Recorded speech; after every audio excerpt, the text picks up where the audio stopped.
Why, hello, YouTube. Greetings from the Lazy Eye Reviewer. And X-Eagle 1. Carpool. I guess the background doesn't look that much different than last time. Still got. I'm just super bright right here. It is summertime. I guess the green's and back out and style. That's better. So today we watched episode number something. It was Atlantis.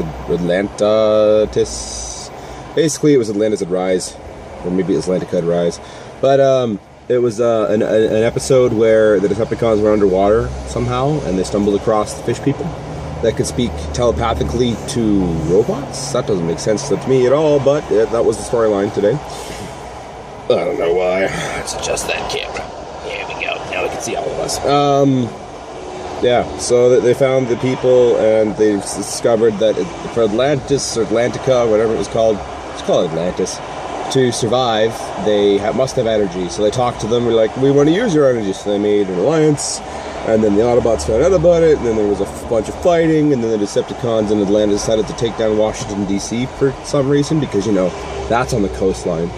So they went and took out Washington, D.C. This was the iconic scene where Megatron sits in Abraham Lincoln's chair somehow, despite, you know, the two being... They're separate pieces. Solid piece. No, in two this, pieces. Okay, sorry. My bad.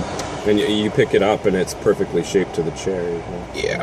The fish people of Atlantica have devised a new weapon based on Wheeljack. They reverse engineered it to be a magnetic ray to just wipe out all the Autobots and Decepticons. And they're about to go all treachery, but something goes, oh yeah, the Dinobots showed up and just wrecked.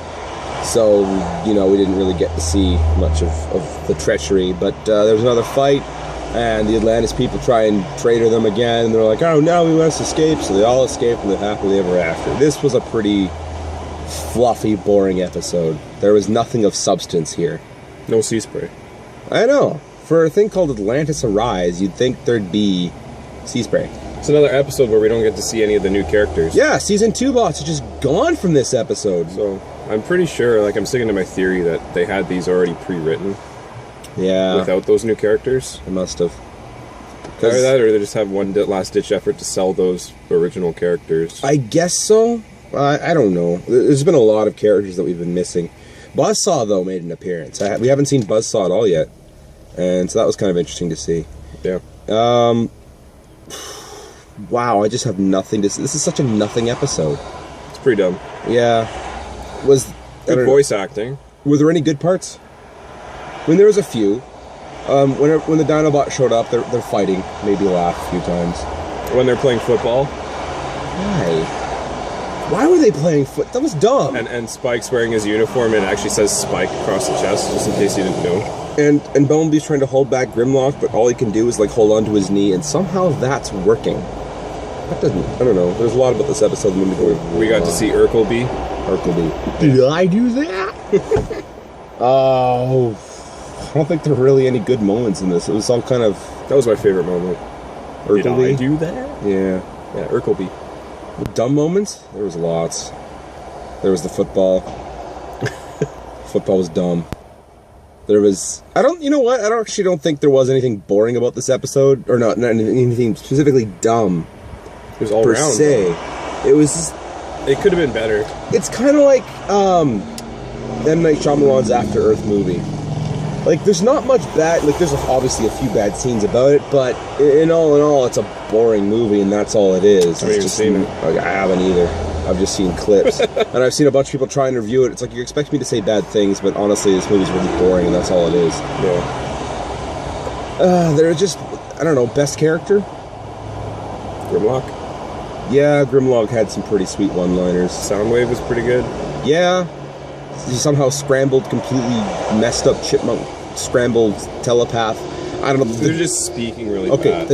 Yeah, I guess it was. The dumbest moment in this episode was how the Atlantis people are speaking telepathically to robots, and it somehow works. That was my dumbest moment in this one. But best character, definitely Grimlock. Just for the one line where it's Megatron's like, I'm not afraid of you. Oh, good. Me like dumb enemies.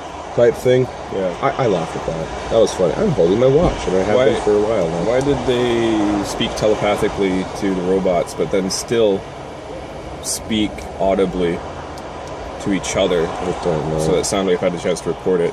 Yeah, I don't know. slow 'Cause, it down. again, it's telepathic. Can't you choose where it goes? So I don't know. Why don't they There's just just speak so their much language? about this episode. It just doesn't make sense, and that's what I didn't like about it. Yeah. It Like throwing the magic wand into the cauldron of energy. didn't make sense at all. Should cause a chain reaction. Okay, you know what? Maybe you're right. Let's rate it. You go first. It's Go a ahead. 1 out of 5. It is a 1 out of 5. This is such a. What is it? Yeah, you know what it is. This is our first 1 out of 5. It's a yeah, 1 out of 5. This is boring. Okay, it had some. It was like maybe out of all of it, like 1 minute of redeemable footage, and that was like the Lincoln Memorial, him The highest I sitting give it down. is 1.5. Yeah, okay, but I don't know. It's not even worth 2 because there No. are 2s out there. There are episodes that are not much better, but still better than this. It's true. But that's the thing, is like we're naming it 1 out of 5 when I know there's worse episodes coming. Oh, so there are. I mean, we still have 0.5. I guess we have 0.5. Okay, 1 out of 5. This is a pretty dumb one. You could skip this one entirely and not miss much, No, there's nothing of value here. other than Megatron sitting in Abraham Lincoln's chair. That's it. You can get a screenshot of that online and just be satisfied Oh. that way. Really dumb moment. Dinobots show up to get into this force field dome, and it's apparently glass now. It's an energy dome, but when they get there, it's turned into glass. Oh, that was right. That's right. That's So they just smash through Okay, it. definitely a 1 out of 5. That's terrible. Yeah. Okay, Yeah. someone, I can't remember the name, I'm sorry. I don't have my phone with me because I'm using it to record. I forgot to write it down. But someone asked, we don't have time to look it up. We gotta go back to work pretty soon. Where do we work? We work in a trust plant. He and I, I'll just turn it around. We work over there. We do saw things, like we take 2x4s and like those 2x4s, except those are 2x6s. And then we turn it into those things. The truss is over there. Okay. Yeah, hope that was interesting. Yay. I'll be enjoying the close-up of my face and my hand. So anyway, that was our episode. We work in a shop, and that's actually more interesting than this episode. Even though it's only like a 30-second intro or informatic thing. Whatever. Anyways, that was a dumb episode. Very, very dumb episode. 1 out of 5. 1 out of 5. Wouldn't watch again. No. Can skip, no problem. Absolutely skip it. Anyways, this has been Lazy Art Reviewer. And And X Eagle 1. yeah, just forgot your name for a second. Okay, bye.